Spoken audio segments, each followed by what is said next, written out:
দত্তনগরের নাইম ইসলাম, তো মা মারা গিয়েছে 10 বছর। মাইক্রোবাসের সাথে গুরুতর অ্যাক্সিডেন্টে তার অবস্থা, মাথায়ও আঘাত পেয়েছে, যে মাথা আর হাতের 4 আঙুল হয়তো আর রড লাগানো না, জি রড পড়ে আছে আর এখানে সাইডে সেলাই দেওয়া আছে।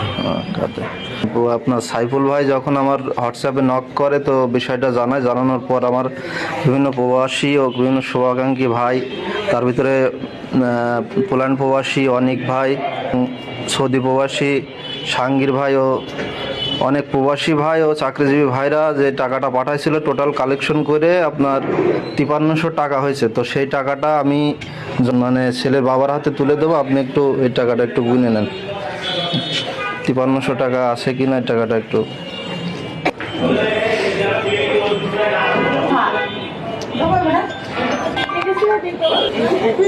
ঠিক আছে 5300 টাকা আছে।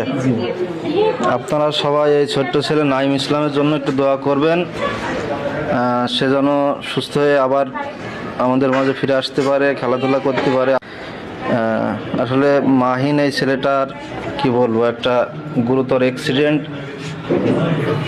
এতটা হতভাগা। আর যারা দেখছেন, যারা দিছেন, তো অবশ্যই আল্লাহ তাদের উত্তম প্রতিদান দান করবে। সবাই ভালো থাকবেন।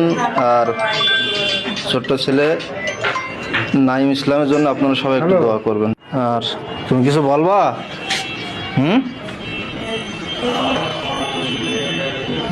যারা দিয়েছে তাদের জন্য একটু দোয়া করেন, বুঝলেন? ভালো থাকেন।